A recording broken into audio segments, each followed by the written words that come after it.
En 2016, le groupe Casino dépose à la ville de Saint-Étienne son ensemble d'archives historiques qui se compose de 3 fonds. D'une part, 200 mètres linéaires d'archives pures et dures de l'écrit qui sont conservés aux archives municipales de la ville, 3000 films, un ensemble de 3000 films qui est conservé à la Cinémathèque de Saint-Étienne et auprès du musée, du coup, 600 objets que le musée conserve. Et suite à ce dépôt et cette convention de dépôt, en fait, un partenariat s'est développé avec l'obligation, d'un côté, pour la ville et ses institutions d'étudier, d'inventorier, de dépouiller l'ensemble de ce qui lui a été remis, et en contrepartie de cet ensemble historique et scientifique qu'on découvre, de les valoriser notamment par une exposition. On l'a conçu comme une exposition où Casino est à la fois central dans notre propos, mais aussi prétexte, on va dire, à l'étude de thèmes beaucoup plus larges et qui pourront toucher un public qui n'est pas simplement stéphanois. C'est-à-dire qu'on présente une exposition qui n'est pas un parcours chronologique qui s'apparenterait beaucoup à une histoire d'entreprise, avec des thèmes récurrents qui évoluent tout au long de son histoire. On présente un parcours qui est plutôt thématique et donc transchronologique à l'intérieur de chaque thématique. Si vous voulez, ici on se trouve dans la salle d'introduction de l'exposition. On a fait vraiment une salle d'introduction et pas simplement un panneau pour vraiment expliquer comment se met en place l'histoire de l'entreprise Casino, qui en sont les fondateurs. Donc les Guichard, Perrachon, Geoffroy Guichard, que tout le monde connaît parce que c'est aussi le nom que porte le stade de Saint-Étienne, et sa femme Antonia Perrachon qui amène le magasin dans lequel sa famille travaillait. Le magasin lui-même implanté dans un ancien casino lyrique, ce qui donne le nom Casino à l'entreprise. En parallèle de cette histoire-là, vraiment propre à l'entreprise, on présente le contexte dans lequel émerge, si vous voulez, cette entreprise-là. Donc le 19e siècle, l'entreprise est créée en 1898 en tant qu'entreprise succursaliste. Le magasin existait déjà et s'est créé dans un contexte où émergent les grands magasins parisiens et aussi le système de commerce à succursales, qui est quelque chose de nouveau et qui est le système adopté par Geoffroy Guichard quand il crée sa société, qui est la Société des magasins du Casino de Saint-Étienne, d'où le nom de Casino qu'on connaît encore aujourd'hui.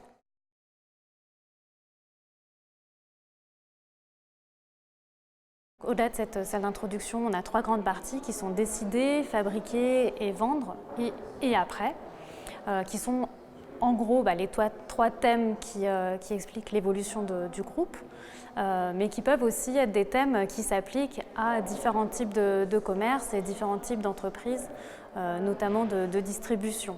Casino, ce qui est intéressant, c'est qu'on passe d'une entreprise familiale, si vous voulez, une petite épicerie traditionnelle, à un groupe international de distribution.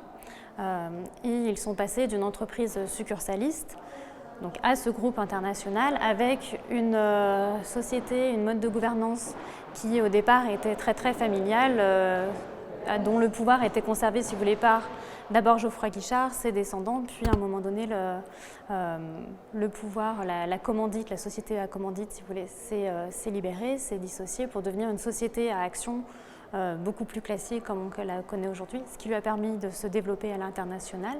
Et à travers l'évolution de cette entreprise, on suit aussi les procédés qu'ils mettent en place, qui sont très liés aussi au mode, à la manière de consommer des Français, qui évolue tout au long du XXe siècle, ce qui nous permet aussi de nous rattacher à des thèmes qui ne sont pas seulement économiques et entrepreneuriaux, mais aussi beaucoup plus sociétaux.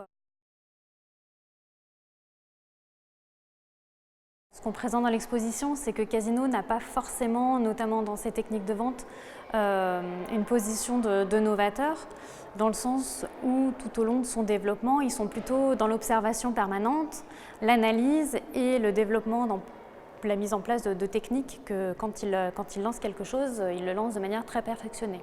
Par contre, il y a quelque chose où là, on trouve que vraiment c'est une spécificité du groupe, c'est la mise en place des dates limites de vente. C'est-à-dire que Casino, ayant un nombre de succursales très importantes sur le territoire, qui se développe très vite, en 1898, si vous voulez, ils créent le magasin. En 1904, ils ont déjà leur 100e succursale. Dans les années 30, ils en ont 1600. Et donc sur l'ensemble de la vallée du Rhône, la Méditerranée.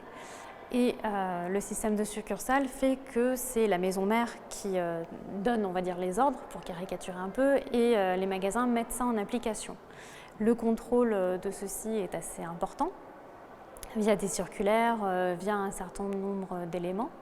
Et ils décident de mettre en place des dates limites de vente sur leur packaging, notamment sur les emballages de café, en premier en 1928, avec l'inscription d'un petit code, une contre-marque, qui indique le jour au bout duquel le café, pour le coup c'est le café qu'ils mettent en place en premier, doit être retiré des rayons par les commerçants parce qu'il est plus suffisamment de bonne qualité pour être consommé par...